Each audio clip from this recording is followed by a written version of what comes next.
Alright, sasagutin na naman natin ito. Yan mga idol. But before anything else, yan, huwag kalimutan mong subscribe ang ating channel and hit this tiny notification bell so that you'll be updated every time we have a new upload video. Disclaimer na rin, ang video ito ay para lamang po sa may bukas na kaisipan at may malawak na pang-unawa. Kung wala po tayo nito, mag-skip na lamang po tayo at mamili ng mga videos na rapat po para sa inyo. Ayan.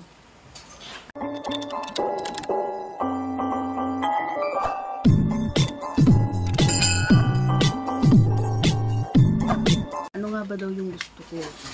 Yung S or Jackstone. Yun ang kanyang katanungan. Actually, syempre yung mas gusto ko, yung X talaga. Yung S talaga. S-E-X talaga. Kasi, lahat magagawa mo dun eh. Talagang gagalaw talaga yung mga ugat-ugat mo, yung nerves mo, gagalaw talaga siya. And parang para sa akin, kasi hindi ako mahilig mag-exercise, no, mga pare ko. Kaya parang exercise ko na yun.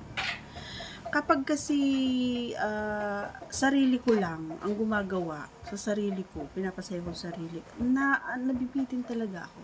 Hindi ako happy. Hindi ako kontento, kumbaga. Parang may kulang talaga. So, para sa akin, mga pare ko, mas gusto ko yung pinapasok si Junjun or si Pipay para silang masaya, di ba? Tama ba ako? Mas masarap kasi yun. Tapos, mararamdaman mo na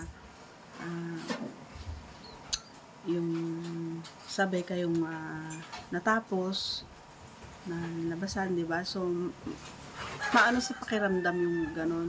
Gaya ng sinabi ko, parang yun na yung pinaka-exercise ko every day. Kasi nga hindi naman ako nagtatatalon na ganun na, gaganong-ganon, di ba? So, yun yung pinaka-experience ko.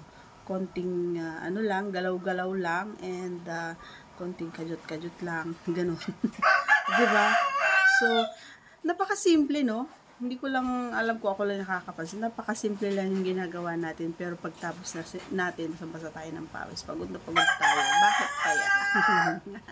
Diba? Kasi nga, alam mo yung lakas natin, kumbaga, is talagang ibinibigay natin para ma-aim natin yung goal or mapasaya natin yung ating mga kapareha. Ganun kasi ako. Hindi ako pumapayag na wala talagang tumatagaktak na pawis. Ayan, sa amin.